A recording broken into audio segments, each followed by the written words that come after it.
National rural health mission என்ற தேசிய கிராமப்புற சுகாதார திட்டத்தை இந்தியாவுக்கு தந்தவர். அதன் மூலம் 108 ஆம்புலன்ஸ், தன்னிறைவு பெற்ற மேம்படுத்தப்பட்ட ஆரம்ப சுகாதார நிலையங்கள், கிராமப்புற மகளிர்களுக்காக ஆஷா திட்டம் என்ற எண்ணற்ற சுகாதார திட்டங்களை இந்தியாவிற்கு வழங்கியவர். போலியோ ஒழிப்பு, பொது இடங்களில் புகைப்பிடிக்கும் தடை சட்டம் போன்ற ப்ராக்ரெசிவ் திட்டங்களுக்காக 4 உலக விருதுகளை பெற்றவர். பசுமை தாயகம் தலைவராக பணியாற்றிய காலகட்டத்தில் வேலூர் தோல் பதநீரும் தொழிற்சாலைகளுக்கு எதிராக மிதிவண்டி பேரணி, சைக்கிள் மோட்டார் பைக் பேரணி, பள்ளிக்கரணை சதுப்பு நில பாதுகாப்புக்கான பேரணி, புகையிலை ஒழிப்புக்காக கடுமையான பிரச்சாரங்களை மேற்கொண்டவர். இன்னும் கூட வைகை ஆற்றை காப்போம், நொய்யல் ஆற்றை காப்போம், பாலாறை காப்போம், தாமிரபரணி காப்போம், காவேரியை காப்போம் என்ற தமிழகத்தின் நீர்நிலைகளை காக்க போராடி கொண்டிருக்கும் முன்னாள் அமைச்சர் சி. சுப்பிரமணியம் ஐயா அவர்கள், மற்றொருவர் எங்கள் தாத்தா எம். கிருஷ்ணசாமி ஐயா அவர்கள். யுனைடெட் நேஷன்ஸில் பேசிய இன்னொரு தமிழர் அருகில் உள்ளார். அவர் மருத்துவர் அன்புமணி ராமதாஸ் அவர்கள்.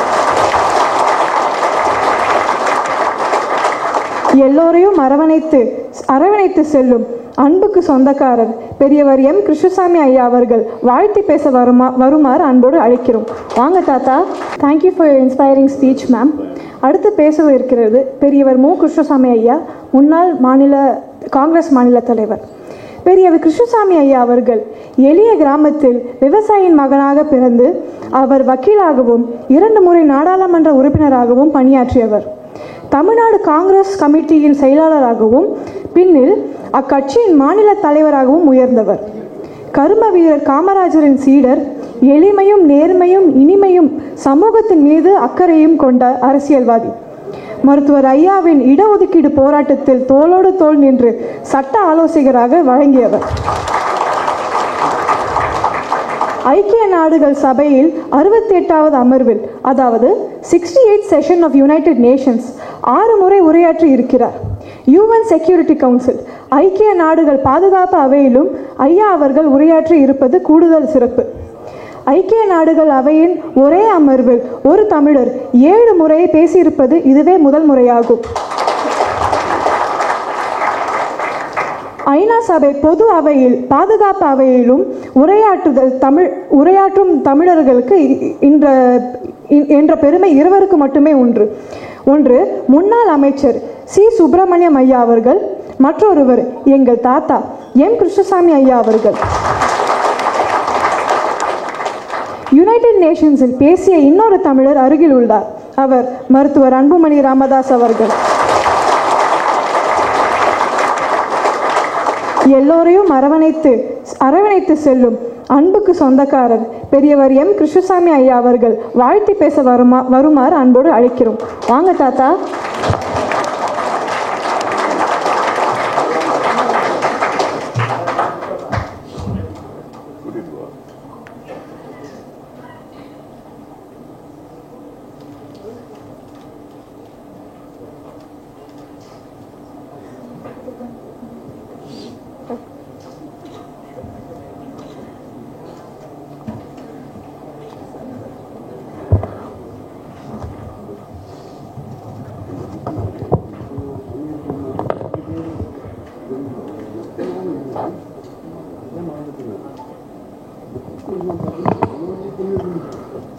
பசுமை தாயகம் நடத்துகின்ற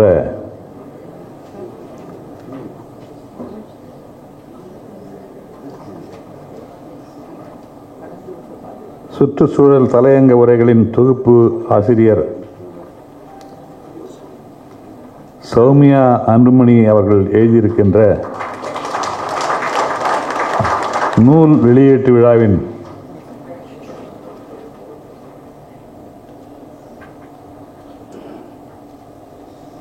தலைவர் சௌமியா அன்புமணி அவர்களே, வரவேற்புரை ஆற்றிய ஈரா அருள் அவர்களே, என்னுடைய அருமை நண்பர், வகுப்பு தோழர், தமிழ்நாட்டுக்கே ஒரு பெருமை சேர்த்திருக்கின்ற ஒரு கல்லூரி, ஒரு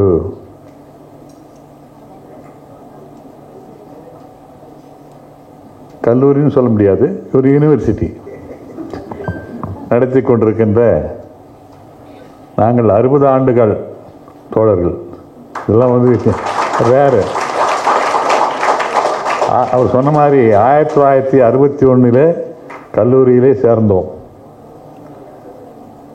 மாணவர் விடுதலையும் சேர்ந்துடும். 2 பேரும் ஒன்றா இருந்தோம். அதுக்கு வேற 2 பேரும் எலெக்ஷனில் நின்னோம் எடுத்து. என்னுடைய தோழர், மரியாதைக்கும் மாண்புக்கும் உரிய கல்விக்கோ முனைவர் கோ விஸ்வநாதன் அவர்களே,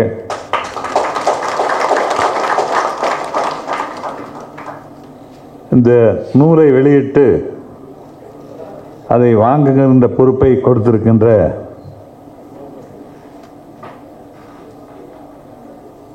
திருமதி வனிதா மோகன் அவர்களே,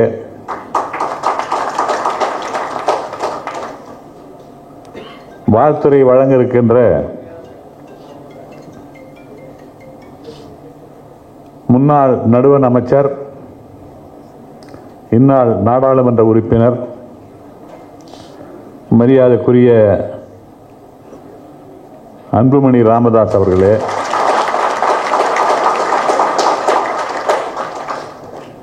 இங்கே வந்திருக்கின்ற என்னுடைய அருமை நண்பர்கள், முன்னாள் தேர்வாணைக்குழு தலைவர் நண்பர் காசி விஸ்வநாதன் அவர்களே, முன்னாள் அமைச்சர் ஏ.கே. மூர்த்தி அவர்களே, முன்னாள் நாடாளுமன்ற உறுப்பினர் தன்ராஜ் அவர்களே, பெரியவர் சுல்தான் இஸ்மாயில் அவர்களே, பேராசிரியர்,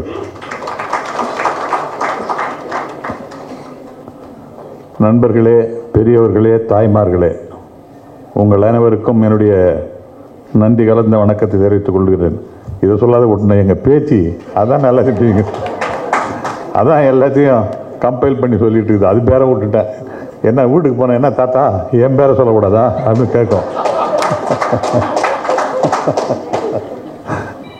அது தைரியமாக கேட்கும். அது வேற.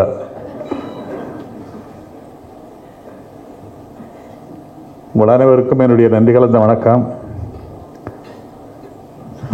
இந்த நூல் வெளியீட்டு விழாவிலே கலந்து கொள்வதில் உண்மையிலேயே நான் மகிழ்ச்சி அடைகின்றேன், பெருமைப்படுகிறேன். காரணம், இந்த நூலை கம்பைல் பண்ணி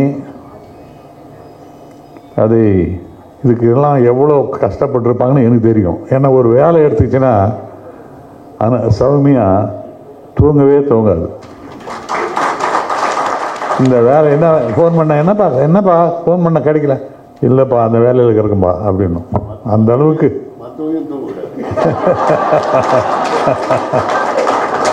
தூங்கவே தூங்காது.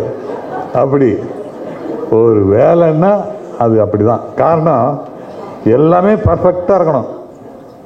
இது ஒரு சின்ன இடம் தான். இது இங்கே ஒரு மீட்டிங் நடக்குது, முந்த நாள்லேருந்து இது வந்து பார்த்துங்குது இந்த இடத்த, இது சரியா இருக்குதா இல்லையா. அப்படி ஒரு வேலை எடுத்துக்கிட்டா அது கருத்தோட முடிக்கணுன்ற ஒரு எண்ணம். அதெல்லாம் அந்த ஒரு எழுதி கொடுக்கறது கூட, எழுதுனா அதுவே தான் எழுதி கொடுக்கும், அது டிக்டேட் பண்ணாது. பொதுவாக அதுவே எழுதி கொடுத்து தான் பிரிண்ட் பண்ண சொல்லுவோம். பிரிண்ட் பண்ண பிறகு அது 10 தரம் பார்த்து இது சரியா இருக்குதா, அது சரியா, அதில் ஒரு ஸ்பெல்லிங் மிஸ்டேக் இருக்கா, அதெல்லாம் பார்க்கும். அந்த அளவுக்கு செய்யக்கூடிய ஒரு திறமை, ஒரு கமிட்மெண்ட். நல்ல இந்த பசுமை தாயகம் என்ற ஒரு அமைப்பை மருத்துவர் ஐயா அவர்கள் ஆரம்பித்தார்கள். அவர் எப்பவுமே ஏதாவது புதுசாக தான் பண்ணுவார். இப்போ சொன்னார் நம்முடைய விஸ்வநாதன் அவர்கள், இந்த குடின்றதில் இந்த ஒரே கட்சி இவங்க தான், அப்படி அதை ஒழிக்கணும் அப்படின்னு சொன்னார். அதான் உண்மை. எப்போ பார்த்தாலும் இந்த குடி ஒழிக்கணும், ஜனங்களை வந்து திருத்தி ஆகணும் அப்படின்னு சொல்லுவார். அப்படிப்பட்ட ஒரு பெரியவர் நம்ம தமிழ்நாட்டுக்கு கிடைத்திருக்கிறார். ஆனால் அவர் நினைக்கிறது தான் நடக்கலைன்னு போன நான் ஒரு வாரத்துக்கு முன்னே இப்போ பேப்பரில் பார்த்தேன். இவ்வளோ தூரம் பண்ணுறோம், ஒன்றும் சரியாக வரலையே, நான் என்ன பண்ணுறது அப்படின்னு ரொம்ப கஷ்டப்பட்டார். பேப்பரில் வந்தது அது. அந்த அளவுக்கு அவரும் இதுக்காக பாடுபட்டவர். தலையில் இது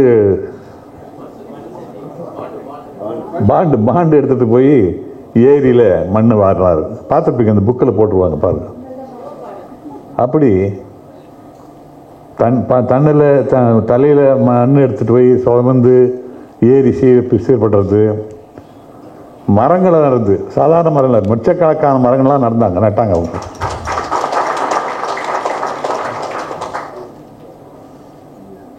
அது ஒரு கமிட்மெண்ட் தான் அவருக்கு. இதில் எப்படி எடுத்தோம், எப்படியாவது இந்த குடி ஒழிக்கணும், எங்கே பார்த்தாலும் மரம் நடணும் அப்படின்ற ஒரு எண்ணம் அவருக்கு. அந்த பசுமை தாயகத்தினுடைய இதுதான் அதெல்லாம் பிரான்ச்சு. நீங்கள் பார்த்துருப்பீங்க, குளங்கள்லாம் தூர் வாரினாங்க. ஆயிரக்கணக்கான ஏரிகள் தூர் வாங்கியிருக்காரு அவர். இதெல்லாம் பசுமை தாயகத்தினுடைய சார்பாக தான் அதெல்லாம் நடந்தது. அப்போல்லாம் எனக்கு என்னுடைய நண்பர் விஸ்வநாதன் அவர்களுக்கு தெரியும், நார்த் ஆர்காட் டிஸ்ட்ரிக்டில் தான் நிறைய தோல் வியாபாரம் அங்கே தான் நடக்கும். அந்த தோல் பதனிடுறதுலாம் அங்கங்கே தண்ணியை விட்டுடுவாங்க. அது யாரும் கேட்கவும் மாட்டாங்க. அங்கே விவசாயிகள்லாம் விவசாயமே வளராது, எதுவுமே இருக்காது, விவசாயம் வளராது. ஏன்னா அது அந்த அந்த குரோமியம் அது உள்ளே போய் கலந்துடும் பூமியில். அந்த பூமியில் எதுவும் வளராது. அதை கேட்கவும் ஆள் ஞாதி கிடையாது ஒருத்தரும். அந்த அந்த அந்த அளவுக்கு இருந்தது. நம்ம அந்த தோல் பதனிடம் நடத்துகிறவங்க நல்லா சௌகரியமாக இருப்பாங்க. சனிக்கிழமைனா அங்கேருந்து காரில் வாணியம்பாடி, ஏலகிரி, வாணியம்பாடி, குடியாத்தம், வேலூர் இங்கே போய்கிட்டு இருப்பாங்க. சனிக்கிழமை சாயந்தரம் காலையில் காரில் போயிடுவாங்க. அப்புறம் திங்கக்கிழமை தான் வருவாங்க. அவங்க அப்படி இருப்பாங்க. ஆனால் அங்கே பயிரிடுறவன் ஒன்றும் இல்லாமல் அவஸ்தைப்பட்டு கிடப்பான். ஏன்னா விவசாயி தான். நானும் விஸ்வநாதனும் விவசாயி தான். நாங்கள்லாம் எல்லாம் விவசாயம் பண்ணியிருக்கிறோம், விவசாயம் பண்ணிக்கிட்டு இருக்கோம். அப்போல்லாம் மாடு மேய்ச்சிருக்கிறோம், நானும் மேய்ச்சிருக்கேன், அவரும் மேய்ச்சிருக்கிறாரு. அப்படி இருந்து இன்னைக்கு உலக அளவில் ஒரு பேர் போடுற இந்த விஐடி நடத்திட்டு இருக்காரு. எல்லாம் பெருமை. நான் ரஷ்யாவுக்கு போயிருந்தேன். ரஷ்யாவில் அசர்பைஜான்ன்ற ஒரு இடம், அந்த இடத்துல ஒரு மீட்டிங் நடந்தது. எனக்கு போயிருந்தோம். அங்கே உலகத்தில் இருக்கிற அத்தனை பேரும் பெரிய வைஸ் சான்சலர்ஸ், பெரிய பெரிய கல்வியாளர்கள்லாம் வந்திருக்கிறாங்க. அங்கே you are from which place? I am from Chennai. You know mister Viswanathan அப்படின்றான். யார் அங்கே இருக்கிறவர்? நான் எவ்வளோ பெருமையாக நினச்சேன் தெரியுமா? நம்ம கூட படித்தவர். அந்த காலேஜுக்கு என்ன டிமாண்டு. நான் யாரையும் சேர்க்கறதில்ல. எப்போ பார்த்தாலும் உங்களுக்கு வேண்டியவராச்சே அதை சொல்லுங்கள், அதை சொல்லுங்கள் அப்படின்னு சொல்லுவாங்க. நாங்கள் என்னப்பா நீங்கள் போங்க, அது மெரிட்டு தான் அவர் பார்ப்பார். அதை நான் அதிகமாக தலையிறதே கிடையாது. கேட்டுப்பார் அவர்கிட்ட. யார்கிட்டையும் நான் எதுவும் சொன்னது கிடையாது. தெரியும் எனக்கு. ஏன்னா அவர் மார்க்கை பார்த்து மெரிட் வச்சு தான் கொடுக்குறாரு. சிபாரிசுக்கெல்லாம் கொடுக்க மாட்டார். அவங்க அண்ணன் சொன்னாலும் சரி, தம்பி சொன்னாலும் சரி, யார் சொன்னாலும் கொடுக்க மாட்டார். அப்படிப்பட்டவர். அதனால் அப்படி ஒரு கல்வி ஸ்தாபனத்தை நடத்திட்டு இருக்காரு. அது இல்லாத தமிழ்நாடு மட்டும் இல்லை, இன்னைக்கு ஆந்திராவில் நடத்துகிறாரு, மத்திய பிரதேசத்தில் நடத்துகிறாரு. அங்கே அவங்க இவருடைய கல்வியினுடைய இந்த வளர்ச்சியை பார்த்து போபாலில் அப்போ இருக்கிற சௌஹான் சீஃப் மினிஸ்டர் அவர் இடத்த கொடுத்தாரு, நீங்கள் இங்கே நடத்துங்க அப்படின்னு, மத்திய பிரதேசில். அதே மாதிரி நாயுடு அவர் இருக்கும்போது நீங்கள் இவ்வளோ நல்லா நடத்துறீங்களே, எங்கள் ஊர்லேயும் நடத்துங்களா அப்படின்னு விஜயவாடாவில் போட்டு கொடுத்தாரு. இப்படி நம்ம தமிழ்நாடு இல்லாமல் மற்ற ஸ்டேட்லேயும் அவருடைய அந்த விஐடி நடக்குதுன்னா அந்த அளவுக்கு திறமையாக நடந்துக்கிறது. அது நமக்கு எல்லாம் பெருமை. அப்படிக்கு பெருமைக்குரியவர் இன்றைக்கு இந்த புக்கை ரிலீஸ் பண்ணியிருக்கிறார்.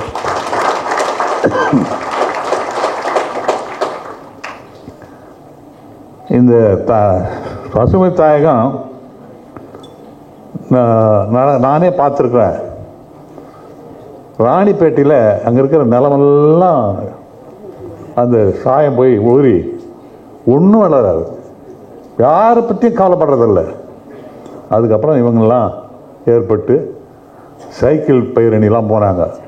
போயிட்டு ஜனங்களாண்ட ஒரு விழிப்புணர்வு ஏற்படுத்துனாங்க. இந்த மாதிரி நீங்கள் இந்த தோல் பதனிடுறது பண்ணிங்கன்னா இங்கே ஒன்றும் வளர்றதில்ல, குடிக்க தண்ணி கிடையாது, எந்த விவசாயம் நடக்காது, நீங்கள் நிறுத்தணும் அப்படின்னு சொல்லி கவர்மெண்ட்லாம் பல ரெப்ரசன்டேஷன்லாம் கொடுத்தாங்க. இவங்க அது கொஞ்சம் நின்றுது, அவ்வளோதான். இன்னும் அந்த பாவம் அந்த கிராமத்தில் இருக்கிறவங்கலாம் எல்லாம் வயசத்தை பூச்சிங்க, யாரும் அதை பற்றி கேட்கறதில்ல. ஆனால் இவங்க மட்டும் சௌகரியமாக கரெக்டாக சனிக்கிழமைனா இங்கேருந்து பெரிய காரில் போவாங்க, ஊரில் 2 நாள் இருந்துட்டு அங்கேருந்து வருவாங்க. அப்படி இருந்தது.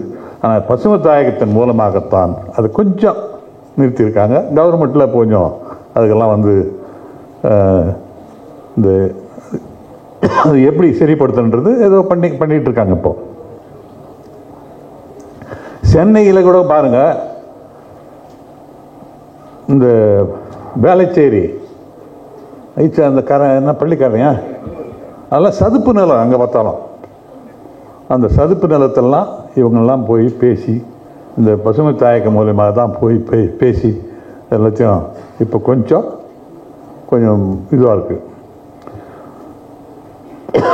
பசுமை தாயகம் இப்படி பல நன்மைகளை செய்து கொண்டிருக்கிறது இந்த மக்களுக்காக, தமிழக மக்களுக்காகவும்.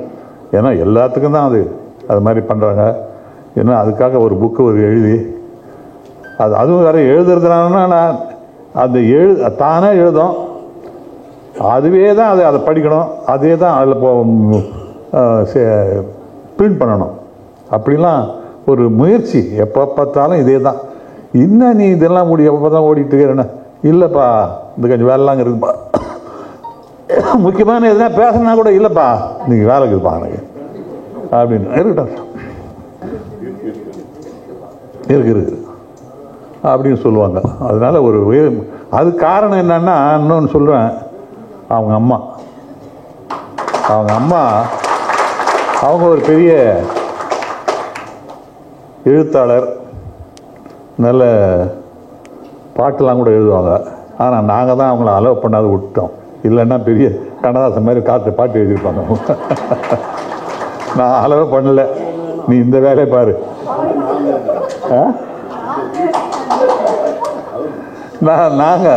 நான் தான் அலோவ் பண்ணல, இல்லைன்னா அவங்க பெரிய கண்ணதாசன் மாதிரி ஆகிருப்பாங்க. அந்த இதில் அவங்களுடைய இதுதான் இப்போ இந்த அம்மாவுக்கு வந்துருக்குது, வேற ஒன்றும் இல்லை. அவங்க ரொம்ப எல்லாமே துல்லியமாக பார்ப்பாங்க. எந்த எழுதியிருந்தாலும் அது மறுபடியும் படிப்பாங்க, கரெக்டாக இருக்குதான்னு பார்ப்பாங்க. அதே தான் இதுவும் அப்படியே டிட்டோ ஜெராக்ஸ். அவங்க என்ன பண்ணுவாங்களோ அதே பண்ணுறது இது. அதனால் இப்படிலாம் இந்த பசுமை தாயத்தின் மூலியமாக பெண்கள் மேம்பாட்டுக்காகவும் ஐநா சபையில் போய் பேசியிருக்கிறாங்க. அதனால் பூமி வெப்பம் அடையும் அப்படின்னு இப்போ சொல்லலை, அன்புமணி இப்போ இல்லை, 10 வருஷமாக சொல்லிட்டு இருக்காரு. ரொம்ப வருஷமாக சொல்லிட்டு இருக்காரு, பூமி வெப்பம் ஆறுது, இது இப்படியே இருந்தால் போயிடும், ஒன்றும் நடக்காது, எல்லாமே கஷ்டப்படும் அப்படின்னு சொல்லுவாங்க. ஆனால் இப்போ நடக்குது பாரு. அப்படிதான் நான் இப்போ விஸ்வநாதனோட பேசிக்கிட்டு இருந்தேன். என்ன இது மழை பெய்யுது, இப்போலாம் மழைன்னா சம்மரில் ஏதோ கொஞ்சம் பெய்யும், எப்போது மழை இல்லாத சமயத்தில் மழை பெய்யுது, மழை பெய்ய வேண்டிய சமயத்தில் இல்லை. இது இப்படியா, இதெல்லாம் இப்படி இருந்தால் எப்படி ஆகுறது? இதுதான் அப்பப்போ சொல்லுவார் அன்புமணி. இந்த பூமி வெப்பமாகுவதை பற்றி அடிக்கடி அன்புமணி சொல்லுவார். இதில் ஏதாவது பண்ணி ஆகணும், இல்லைன்னு சொன்னால் நாளைக்கு பின்னால் சந்ததியர்கள் எப்படி இருப்பாங்களோ, என்ன ஆகுமோன்னு தெரியாது அப்படின்னு ரொம்ப is more concerned about it. எப்போ தான் அதையே நினச்சிக்கிட்டு இருப்பார். அதனால் இப்படிப்பட்ட வேலையை எடுத்து இந்த பசுமை தாயகம் செய்கின்ற பார்க்கும்போது எனக்கு உண்மையிலே பெருமையாக இருக்கிறது. இந்த பசுமை தாயகம் மேலும் மேலும் ஒரு ஜனங்களுக்கு ஒரு அவேர்னஸ், விழிப்புணர்வு தர வேண்டும். அதற்கெல்லாம் நாம் கூட இருந்து நாம் ஒத்துழைக்க வேண்டும் என்று கேட்டு என்னுடைய உரையை முடித்துக் கொள்கிறேன். நன்றி, வணக்கம். மிகவும் பாராட்டப்பட்ட நேஷனல் ரூரல் ஹெல்த் மிஷன் என்ற தேசிய கிராமப்புற சுகாதார திட்டத்தை இந்தியாவுக்கு தந்தவர். அதன் மூலம் 108 ஆம்புலன்ஸ், தன்னிறைவு பெற்ற மேம்படுத்தப்பட்ட ஆரம்ப சுகாதார நிலையங்கள், கிராமப்புற மகளிர்களுக்காக ஆஷா திட்டம் என்ற எண்ணற்ற சுகாதார திட்டங்களை இந்தியாவிற்கு வழங்கியவர்.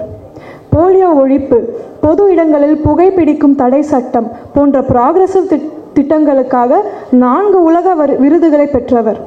பசுமை தாயகம் தலைவராக பணியாற்றிய காலகட்டத்தில் வேலூர் தோல் பதநீரும் தொழிற்சாலைகளுக்கு எதிராக மிதிவண்டி பேரணி, சைக்கிள் மோட்டார் பைக் பேரணி, பள்ளிக்கரணை சதுப்பு நில பாதுகாப்புக்கான பேரணி, புகையிலை ஒழிப்புக்காக கடுமையான பிரச்சாரங்களை மேற்கொண்டவர்.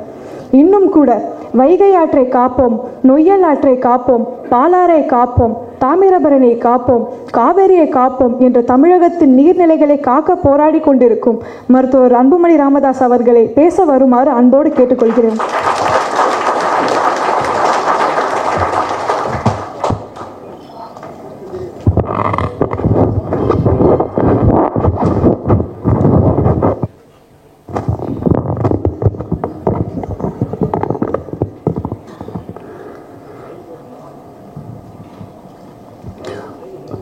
அனைவருக்கும் வணக்கம். இன்று எனக்கு மிகவும் மகிழ்ச்சியான ஒரு நாள். எங்களுடைய மருத்துவர் ஐயா அவருடைய பிறந்த நாள்.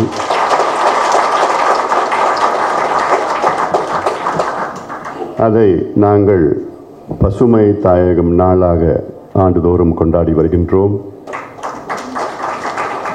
காரணம், மருத்துவர் ஐயா அவர்களுக்கு பிறந்த நாளை கொண்டாட பிடிக்காது.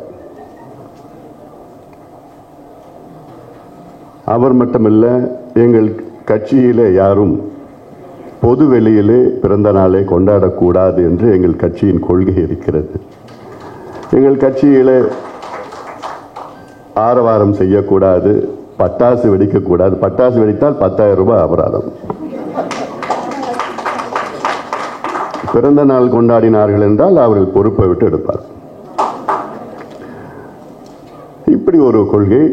அந்த கொள்கையை ஐயா அவர்கள் கடைபிடித்து, நினைச்சு பாருங்க, இந்த காலகட்டத்தில் ஒரு வார்டு கவுன்சிலர் பிறந்த நாள்னா உடனே பிரியாணி, பட்டாசு, பேனர், போஸ்டர் அங்கன்னு போட்டு காலையிலேருந்து ராத்திரி வரைக்கும்.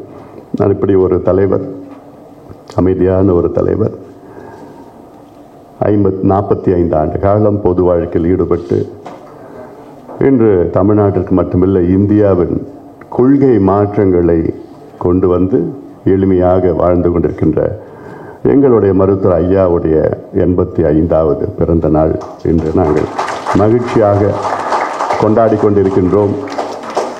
பசுமை தாயகம் நாள் இன்று. இந்த நாளிலே மற்றொரு மகிழ்ச்சி, முனைவர் சௌமியா அன்புமணி அவர்கள், அவர் பசுமை தாயகம் நாளிதழுடைய ஆசிரியர். அந்த தலையங்கள் தொகுத்து ஒரு நூலை இயக்கியிருக்கின்றார். அந்த நூல் வெளியீட்டு விழா இன்று நடைபெற்று கொண்டிருக்கிறது. அதனால் எனக்கு இரட்டிப்பு மகிழ்ச்சியான நாள் இந்த நாள். இந்த நூலை ஐயாவுடைய நெருங்கிய நண்பர், மரியாதைக்குரிய ஐயா கிருஷ்ணசுவாமி அவருடைய நெருங்கிய நண்பர், உலக புகழ்பெற்ற VIT Vellore institute of technology உடைய நிறுவனர், உடைய வேந்தர், தமிழ் மொழி, பண்பாடு, கலாச்சாரம், விவசாயம், நீர் மேலாண்மைக்கு முக்கியத்துவம் கொடுக்கின்ற ஐயா விஸ்வநாதன் அவர்கள் கரங்களால் இந்த நூல் வெளியிடப்பட்டிருக்கிறது. பொதுவாக இன்றைய காலகட்டத்தில் உள்ள மாணவர்கள் எல்லாம் சென்னையிலே படிப்பார்கள், அல்லது கோவையிலே படிப்பார்கள், அல்லது கோயம்புத்தூர், அதாவது இல்லை பெங்களூர், ஹைதராபாத், அப்படியெல்லாம் அங்கே படிக்கின்ற காலகட்டத்தில் எல்லோரும் வேலூருக்கு சென்று படிப்பதற்கு காரணம் அங்கே தரமான கல்வி, அதாவது விஐடியில் படிக்கிறது ஐஐடி கூட அந்த அளவுக்கு மவுசு கிடையாது. ஆனால் விஐடியில் ஏன்னா அந்த தரத்தை கொடுத்து உலகம் முழுவதும் வேலூரிலே படிக்கின்றார்கள். எவ்வளோ பெரிய ஒரு சாதனையாக நான் பார்க்கிறேன். நான் நேர்மையான முறையிலே தரமான கல்வி கொடுத்தால்தான் உலகம் முழுவதும் அங்கே மாணவ மாணவிகள் தங்குவார்கள், அவர்களுக்கு பாதுகாப்பு. அப்படிப்பட்ட கல்வி தந்தை, கல்விக்கோ, தமிழுக்காக, மண்ணுக்காக, மக்களுக்காக இன்று அவர் சேவை செய்து கொண்டிருக்கின்ற ஐயா பெரியவர் முனைவர் கோ விஸ்வநாதன் அவர்கள் இந்த விழாவில் கலந்து கொள்வதில் எங்களுக்கெல்லாம் மகிழ்ச்சி, பெருமையாக இருக்கிறது. அதுபோன்று இந்த நூலை பிரிகால் நிறுவனத்தின் தலைவர் சிறுதுளி என்ற ஒரு தொண்டு நிறுவனம், அதனுடைய நிறுவனர் அரங்காவலர், கொங்கு மண்டலம் இன்று நமக்கெல்லாம் உலக அளவிலே புகழ்பெற்ற ஒரு மண்டலமாக இருந்து வருகிறது. அதற்கு ஒரு காரணமாகவும் இருந்து இங்கே இந்த நிகழ்ச்சிக்கு வருகிறது. இந்த நூலை பெற்ற மரியாதைக்குரிய திருமதி வனிதா மோகன் அவர்கள் இங்கே இந்த நிகழ்ச்சியில் கலந்து கொள்வதில் எங்களுக்கெல்லாம் மகிழ்ச்சி, பெருமை. திருமதி வனிதா மோகன் அவர்கள் நான் கடந்த ஆண்டு முதல் முறையாக சந்தித்தேன். நான் சென்ற நோக்கம் கோவையிலே நொய்யல் ஆறு. கொஞ்சம் அமைதியாப்பா, பேசுறதுன்னா வெளியில போய் பேசுப்பா, கொஞ்சம் அமைதியா இருக்கு.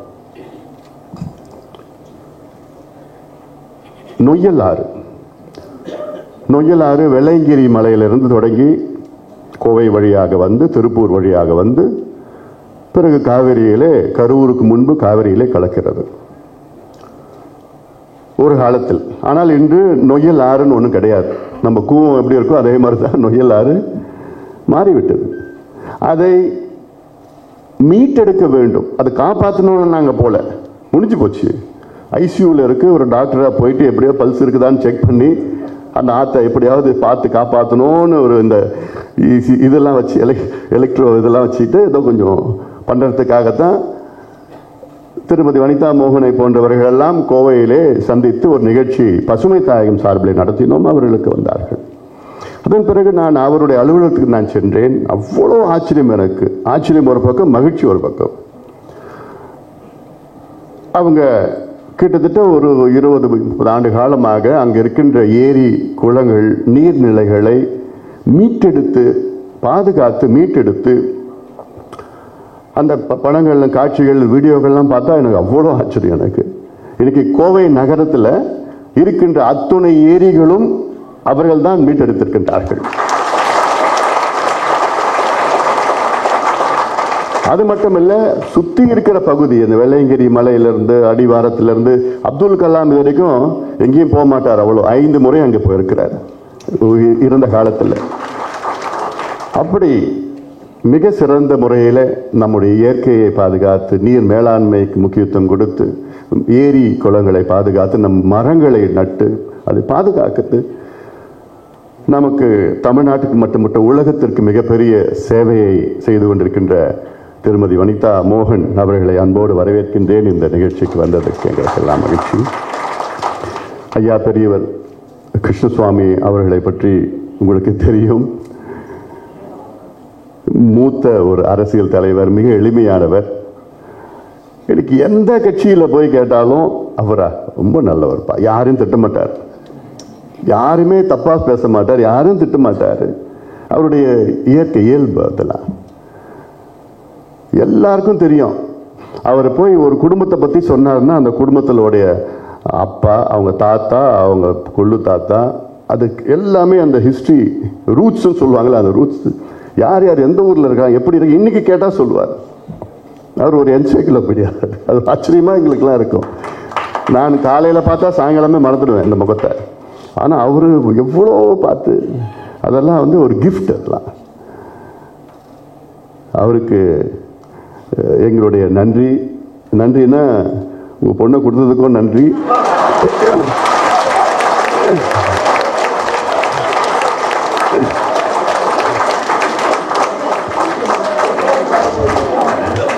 இந்த நிகழ்ச்சிக்கு வந்ததுக்கும் நன்றி. ஐயா விஸ்வநாதன் அவர்களும் ஐயா கிருஷ்ணசாமி அவர்களும் நெருங்கிய நண்பர்கள், வகுப்பு தோழர்கள். பிறகு அரசியல் கட்சி, வெவ்வேறு கட்சிகள், திமுகவில் ஐயா விஸ்வநாதன் அவர்களும், காங்கிரஸில் ஐயா கிருஷ்ணசாமி அவர்களும் 67 வந்தவாசி தொகுதியிலே போட்டிட்டார்கள். ஆனால் 2 பேரும் பேசினாங்க. வந்து யாரு ஜெயிச்சான்னு சொன்னாங்களா?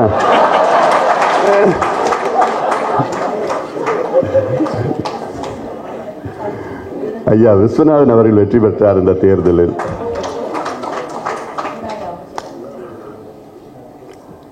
ஆனாலும் அந்த நட்பு, அவர் சொன்ன அந்த அரசியல் கலாச்சாரம் வேகமாக நடக்கிறது. அந்த தேர்தல் காலத்தில் 2 பேரும் இருந்து பேசி, இப்பெல்லாம் அது பண்ண முடியுமா, பேச முடியுமா? வாய்ப்பே கிடையாது. அப்படி ஒரு கலாச்சாரமே இல்லை. இன்னைக்கு ரொம்ப மோசமான ஒரு கலாச்சாரம். பார்த்துட்டு இப்ப இருக்கிற கலாச்சாரம் எல்லாம் 2 பேரும் உட்காந்து பேசினாங்கன்னா, ஓஹோ காசு வாங்கிட்டான்டா அவன், இதுதான் பேசுவாங்க. அப்படி ஒரு மோசமான ஒரு கலாச்சாரம் இங்கே அரசியல் சூழல் இருக்கிறது. அவரை, கிருஷ்ணசாமி ஐயா அவர்களை அன்போடு வரவேற்கின்றேன். அடுத்தது பசுமை களஞ்சியம் வச்சிட்டீங்களா? அவருக்கு அருள் இன்னும் வைக்கலையா? என்னுடைய அன்பு தம்பி அருள் பசுமை தாயகம் செயலாளர். இவர் இல்லைன்னா பசுமை தாயகம் இல்லை, ஒரே வார்த்தையில் சொல்லிடுறேன். அவரை பார்த்தா எப்படி இருக்கு? யாராவது ஒரு ஸ்கூல் பையன் மாதிரி, ஒன்றும் தெரியாதமோ ஒன்றுமே அப்படியே. ஆனால் இந்த புத்தகம் மட்டும் கிடையாது, இந்த புத்தகத்தில் உள்ள நிகழ்ச்சிகள் அத்தனையும் நடத்தியவர் Arul. Very very knowledgeable person. என்ன நடக்குது, என்ன நடக்கும், என்ன நடக்க போகுது எல்லாமே ஐயாவுக்கு ஆலோசகர், எங்களுக்கெல்லாம் ஆலோசகர். ஐயா பசுமை தாயகத்தை 1995 தொடங்கினார். நினைச்சு பாருங்க, 95, 95ல் கிட்டத்தட்ட 30 ஆண்டுகளுக்கு முன்பு. அப்பத்திலிருந்து ஐயா கூட இருந்து பசுமை தாயகத்திற்கு ஆலோசனைகள் வழங்கி, இன்னைக்கு பசுமை தாயகம் வந்து ஐநா மன்றத்தில் ஒரு அங்கமாக இருக்கிறது. இட் இஸ் அஃபிலியேட்டட் டு ஈகோசாக், யுனைடெட் நேஷன்ஸ். அதுக்கு முக்கிய ஒரு காரணம் அருள் வழி நடத்துதல். அதே போன்று இன்னைக்கு பசுமை தாயகம் வந்து இன்னைக்கு யுனைடெட் நேஷன்ஸ் ஹியூமன் ரைட்ஸ் கவுன்சிலில் அங்கே போய் ஒரு அப்சர்வர் ஸ்டேட்டஸ், அப்புறம் observer of the UNFCCC, united nation framework convention on climate change. இதெல்லாம் பசுமை தாயகம் இன்னைக்கு இருக்கிறதுனா இதெல்லாம் முக்கியமான ஒரு காரணம் அருள் என்று சொல்லலாம். அப்படி இந்த நிகழ்ச்சி இங்கே மேடையில் இருக்கின்ற அருள், இன்னொரு தம்பி ராதா.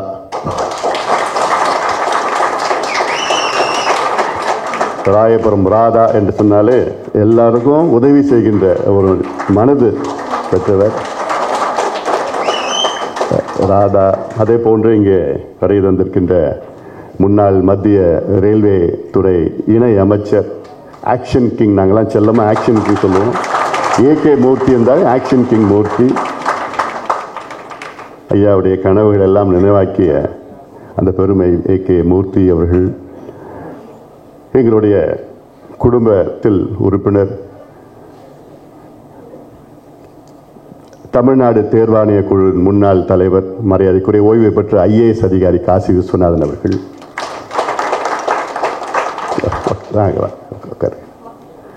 முன்னாள் நாடாளுமன்ற உறுப்பினர் முனைவர் கோ தன்ராஜ் அவர்கள்.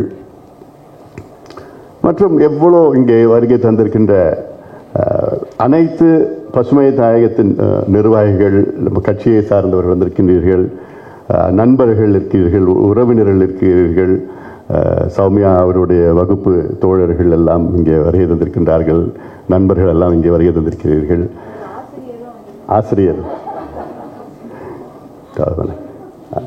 நீ பேசுகிறப்போ அதிகம் அனைவருக்கும் இங்கே வருகை தந்திருக்கின்ற மாணவிகள், இங்கே வருகை தந்திருக்கின்ற நம்முடைய மிக காலையில் மிக தெளிவாக அழகாக நம்ம சொன்ன நம்முடைய முனைவர் சுல்தான் இஸ்மாயில் அவர்கள், பாமையன் அவர்கள் மற்றும் இங்கே இந்த நிகழ்ச்சிக்கு வருகை தந்திருக்கின்ற செந்தூர் பாரி அவர்கள், ஜென்னி மரியதாஸ் அவர்கள், வரதராஜன் அவர்கள், ஓசை காளிதாசன் அவர்கள் மற்றும் இங்கே இருக்கின்ற பெரியோர்கள், தாய்மார்கள், ஊடக நண்பர்கள் உள்ளிட்ட உங்கள் அனைவருக்கும் அன்புமணி ராமதாசன் பணிவான வணக்கங்கள். நான் இன்னைக்கு ஏதோ டெக்னிக்கலாக நான் பேச போகிறதில்ல. டெக்னிக்கலாக பேசினா எனக்கு ஒரு 3 மணி நேரம் ஆகும். நீங்கள் கேட்குற நிலையிலும் இல்லை, அதுக்கு டெக்னிக்கலாக அங்கே எக்ஸ்பர்ட்ஸ் இருக்கிறாங்க. ஏன்னா இந்த புத்தகம்,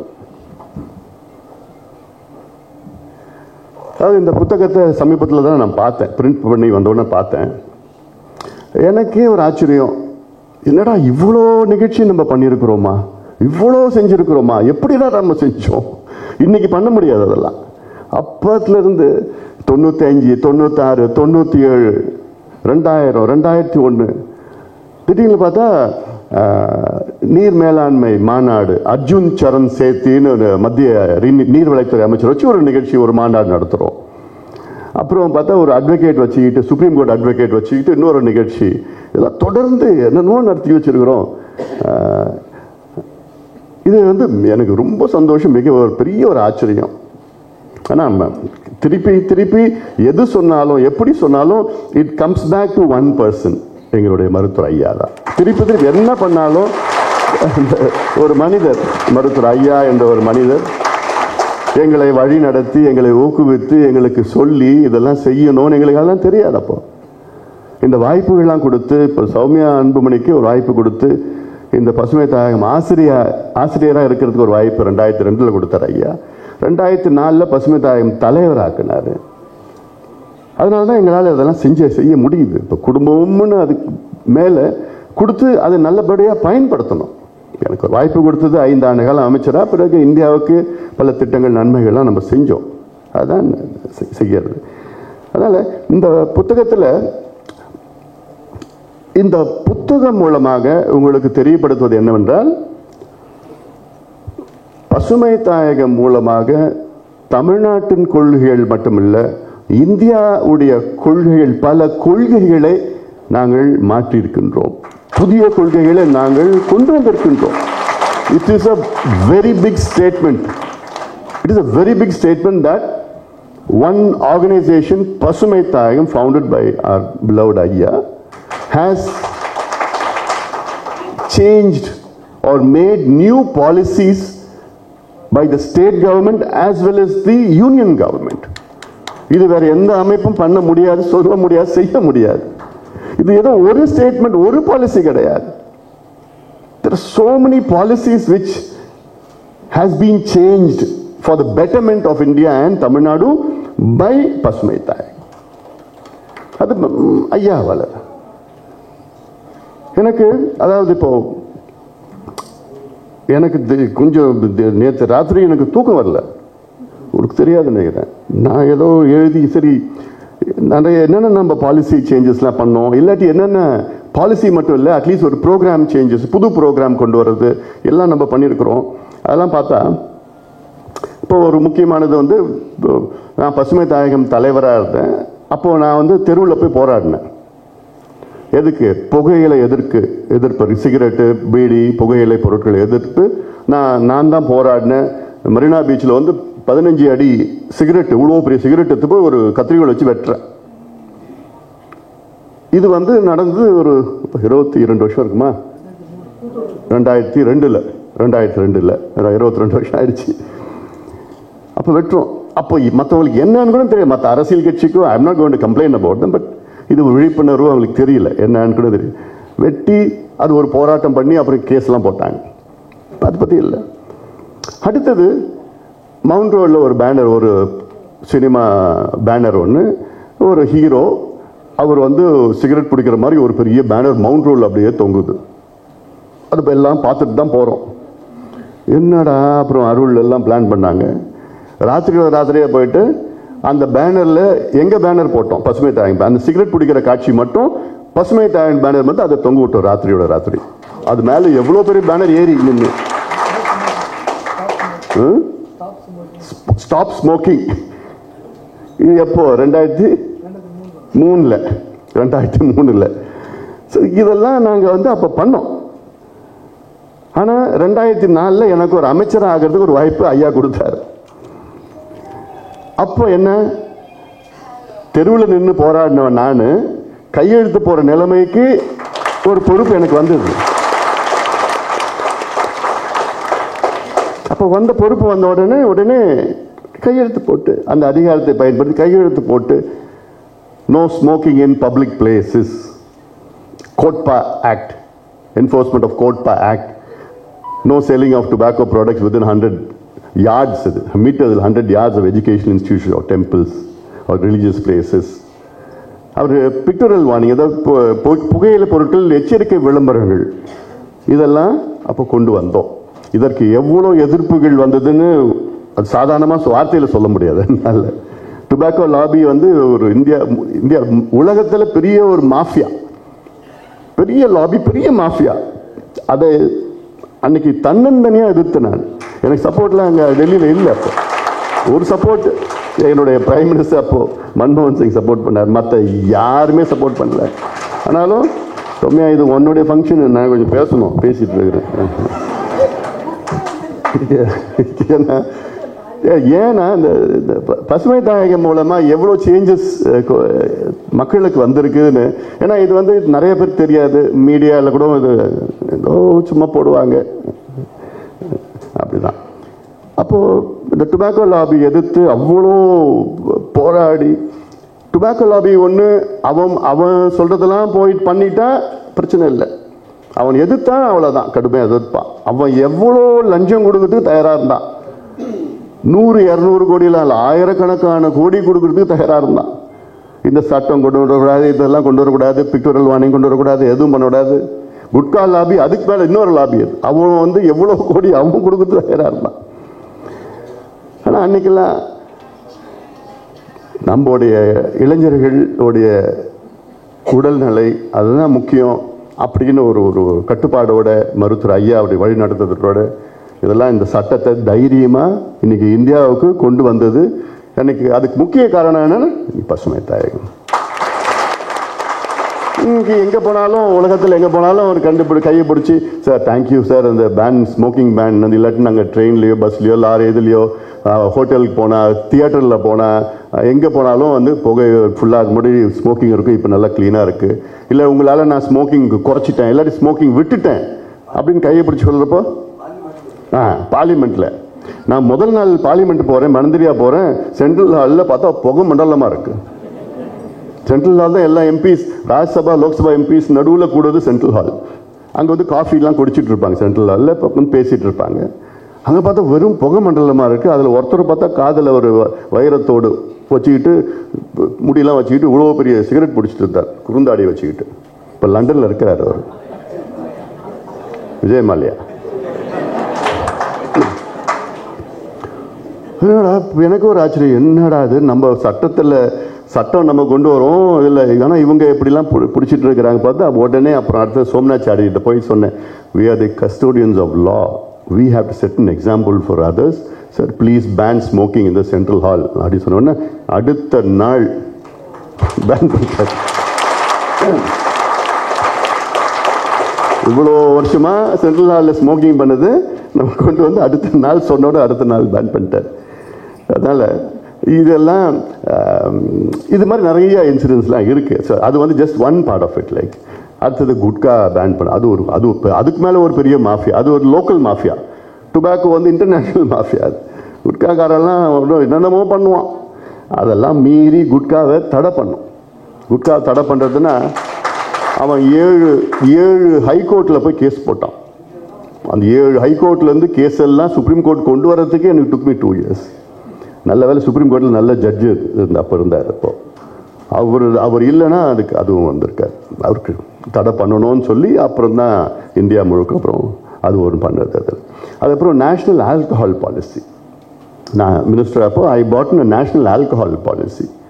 அது பசுமை தாயகத்துலேருந்து தான் அந்த கான்செப்ட் வந்தது. அதில் எவ்வளோ, ஏன்னா எனக்கு ரொம்ப மோசமான ஒரு சூழல் போயிட்டு இருக்குது. அதில் நான் ஜஸ்ட் இது நேம்ஸ் அவ்வளோதான். நிறையா இப்போ ஒன்றுத்தை பற்றி பேசணுன்னா 1 மணி நேரம் ஆகும் நாங்கள் பண்ணது. அதில் நம்ம ஒரு சுல்தான் இஸ்மாயில் அவர்கள் வழிகாட்டுதல் படி நம்ம ஒரு பூஜ்ய குப்பை ஜீரோ கார்பேஜ் கேம்பெயின், பல கேம்பெயினிங்லாம் நாங்கள் பண்ணியிருக்கோம். சென்னையில் பண்ணுறோம், தொடர்ந்து பண்ணிட்டு இருக்கிறோம். ஆனாலும் இப்போ என்ன பிரச்சனைனா ஆட்சியில் வரவங்களுக்கு அது விவரம் தெரியல. அதுக்கு மேலே உள்ள நான் போக விரும்பலை. அது நீங்கள் புரிஞ்சுப்பீங்கன்னு தெரியும். இந்த policy decision makers, policy makers வந்து அவங்களுக்கு தெரியணும் எது பிரச்சனை, எது பண்ணணும், என்ன solution, what is the problem, what is the solution தெரியணும். பிரச்சனையே அதுதான். அதனால் அது ஒன்று பண்ணோம். அப்புறம் வந்து மழைநீர் சேகரிப்பு, நீங்கள் இந்த பார்ப்பீங்க இந்த முதல் படத்திலே பார்த்தீங்கன்னா எங்கள் மருத்துவர் ஐயா அவர் தலையில் வந்து இந்த மண் பாண்டு எடுத்துக்கிட்டு போயிட்டு ஏரி குளங்களில் கிட்டத்தட்ட நாங்கள் அப்போ இது வந்து 2000 இது அப்போவே வந்து நாங்கள் இது வந்து மே ஜூனில் தான் நாங்கள் பண்ணுவோம். ஏன்னா அப்போ தான் தண்ணி இருக்காது ஏரியில். நினச்சி பாருங்க, மே ஜூன் வெயிலில் போய் பாண்டு எடுத்துக்கிட்டு ஒரு 300-400 பேர் உட்காந்துக்கிட்டு அது பண்ணிட்டு இருப்போம். சீக்கிரம் உட்காருங்க. 300-400 பேர் வச்சுக்கிட்டு பண்ணிட்டு இருப்போம். வெயில் அவ்வளோ வெயில் இருக்கும் அதில். அப்போ இது வந்து என்ன எடுத்துக்காட்டு. அதன் பிறகு வந்து மழைநீர் சேகரிப்புன்னு தொப்பா அப்போ வந்து ஜெயலலிதா அம்மையார் முதலமைச்சரா அதுக்கு பிறகு வந்தாங்க. 2001 வந்தாங்க. அவங்க கிட்டேயும் பல முறை வலியுறுத்தி அப்புறம் எல்லாம் சொல்லிக்கிள்ளி அப்புறம் அங்கங்கே நாங்கள் பண்ண ஆரம்பித்த உடனே அப்புறம் அந்த அம்மாவும் ஒரு பாலிசி டிசிஷன் கொண்டு வந்தாங்க. அப்போது ரெயின் வாட்டர் ஹார்வெஸ்டிங் கம்பல்சரி வீடுகளுக்கு கொண்டு, அது வந்து பசுமை தாயகம் மூலமா நாங்கள் ஒரு இனிஷியேட்டிவ் பண்ணிட்டு இருக்கோம். அதே போன்று கிருஷ்ணசுவாமி அவர் சொன்ன பள்ளிக்கரணை சதுப்பு நிலம். எங்களை எல்லாம் வழி நடத்தக்கூடிய ஆக்கப்பூர்வமான தங்கள் உரைக்கு மிக்க நன்றி ஐயா. அடுத்ததாக வாழ்த்துரை வழங்க வருபவர் பிரைகால் நிறுவனர் அதிபர் திருமதி வனிதா மோகன் அம்மா அவர்கள். திருமதி வனிதா மோகன் அம்மா அவர்கள் உலக புகழ் பெற்ற பிரைகால் லிமிடெட் என்ற மிகப்பெரிய நிறுவனத்திற்கு தலைவராக உள்ளார். அவருடைய ஆளுமையின் கீழ் இயங்கும் பிரைகால் நிறுவனத்தில் 25 விழுக்காடுக்கு அதிகமாக மகளிர்கள் வேலைவாய்ப்பு வழங்கப்படுகிறது. 93 வருட பழமை வாய்ந்த Indian chamber of commerce and industry என்ற அமைப்பின் முதல் பெண் தலைவராக பணியாற்றியவர். இதன் மூலம் கொங்கு மண்டலத்தில் பொருளாதார வளர்ச்சிக்கும் கட்டமைப்பு வளர்ச்சிக்கும் மிகப்பெரிய காரணமாக இருக்கின்றவர். அது மட்டுமல்லாமல் பிரைகால் ரூரல் டெவலப்மெண்ட் புரோகிராம் மூலம் கிராமப்புறத்தில் நீர் மேலாண்மை, மரம் வளர்ப்பு, சுகாதாரம், பழங்குடியினர் மேம்பாடு என பல சமூக பணிகளில் ஈடுபட்டு கொண்டுள்ளார். சிறுதுளி என்ற தன்னார்வ தொண்டு நிறுவனத்தின் மேனேஜிங் ட்ரஸ்டி, நிர்வாக அறங்காவலராக சிறந்த பணியாற்றி வருகிறார். கொங்கு மண்டலத்தில் பல ஏரிகளையும் நீர்நிலைகளையும் தூர்வாரி 2 கோடி கியூபிக் மீட்டர் தண்ணீரை சேமித்து வைக்கும் திறன் கொண்டவர். 7.5 லட்சம் மரங்கன்றுகளை நட்டு கொங்கு மண்டலம் உள்ளிட்ட பல மாவட்டங்களில் பசுமை போர்வையை மேம்படுத்தியவர். நல்ல தண்ணீர் என்ற அமைப்பின் மூலம் குடிநீர் பற்றாக்குறையை கையாளும் வழங்கிய கண்டறிய முன்புடன் செயல்பட்டு கொண்டிருக்கிறார். இவர் நன்னெறி செம்மல் விருது, தமிழக அரசின் விருது, அப்துல் கலாம் சேவா ரத்னா விருது, நன்னெறி செம்மல் விருது போன்ற பல விருதுகள் வாங்கி திருமதி வனிதா மோகன் அம்மா அவர்களை மேடைக்கு அழைக்கிறோம். நன்றி.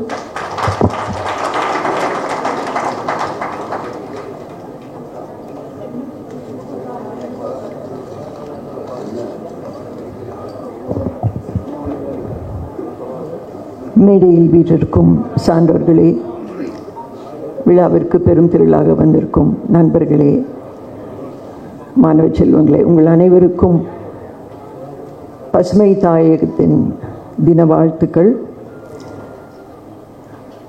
எனக்கு இந்த சுற்றுச்சூழல் மாத இதழின் தலையங்களின் தொகுப்பினை முதல் புத்தகமாக பெறுவதில் மிகவும் மகிழ்ச்சி அடைகிறேன். மருத்துவர் ஐயா அவர்களுக்கு சிறுதுளியின் சார்பாகவும் கோவை மக்களின் சார்பாகவும் எங்களது பிறந்த தின வாழ்த்துக்களை தெரிவித்துக் கொள்கிறேன். மருத்துவர் ஐயா சொல்லியிருக்காங்க, இந்த புத்தகம் உயிரின் உயிர் அப்படின்னு சொல்லி ரொம்ப அருமையான ஒரு தலைப்பு, ஒரு டிஸ்கிரிப்ஷன் நான் நினைக்கிறேன். ரொம்ப அருமையாக இருந்தது. உயிரின் உயிர், ஒரு இதழின் உயிர் நாடிய அந்த தலையங்கம். The editorial is a window to what whether it's a magazine or a book is. The editorial plays a very significant role, and I think it's wonderful what you have done. In my opinion, இது வந்து நம்ம எதிர்கால future generations, it should become a bible for the, it is a bible for the future generations. So I hope we will be able to circulate it, send it, the reach should go to as many students as possible. It's a wonderful book. இந்த கருத்தங்குக்கு வர்றதுக்கு நான் முதலியே வரணும், வந்து கேட்கணும். திரு சுல்தான் இஸ்மாயில் ஐயா வந்திருக்காங்க, பாமியன் ஐயா வந்திருக்காங்க, அவங்க பேச்சு கேட்கணுன்னு நான் வெளியவே வந்தேன். நாங்கள் இப்போ 21 வருஷமாக சிறுதுளிங்கிற அமைப்பை நாங்கள் நடத்திட்டுருக்கோம். ஏதாச்சும் ஒரு ப்ரோக்ரெஸ் இருக்கான ப்ரோக்ரெஸ் இருக்குது, பட் ப்ரோக்ரெஸை விட ரிக்ரெஷன் இன்னும் நிறையா இருக்குது. ஒரு 10 அடி முன்னாடி எடுத்து வச்சா 20 அடி பின்னாடி சறுக்கி வந்துட்டுருக்கோம். அந்த அளவுக்கு தான் இன்றைக்கி வந்து சுற்றுச்சூழல் ரொம்ப ஒரு கேவலமான, sorry to use that word, but ரொம்ப கேவலமான ஒரு சூழ்நிலையை நோக்கி நம்ம வேகமாக போயிட்டுருக்கோம்.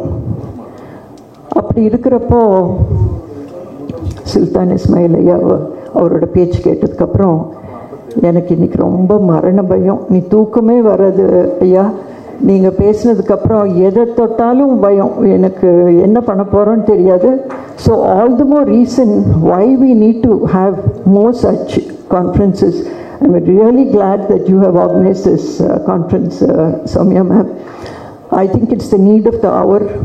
நிறைய சப்ஜெக்ட்ஸ் நிறைய எழுதியிருக்காங்க இந்த புஸ்தகத்தில். But more important for me especially is the environment. எவ்வளோ வேலை பண்ணியிருக்காங்க சத்தமே இல்லாமல். பசுமை தாயத்திலிருந்து நீங்கள் வந்து மருத்துவர் ஐயா, அப்புறம் டாக்டர் அன்புமணி எல்லாரும் சேர்ந்து எவ்வளோ அழகான வேலை பண்ணிகிட்ருக்காங்க. But I don't think the reach is, it has reach so many people. So quietly you're doing it. I think this has to spread, the message has to spread.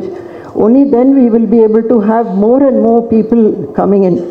In the varsham we were talking about the climate change, எப்படி temperatures soared up அப்படின்னு சொல்லி நம்ம பேசிட்டு இருந்தோம். இந்த வருஷம் summer கோடைக்காலம் இருந்த மாதிரி எப்பவுமே இருந்ததில்லை இல்லைங்களா? 53 degrees நினச்சே பார்க்க முடியாத அளவுக்கு temperatures were soaring high. But this is just a trailer of a horror movie that is waiting to show up. இப்போ நம்ம வந்து if you are not going to take any action, I think we will be left far behind. என்ன பண்ண போகிறோன்னு தெரியாது. What is going to be the future?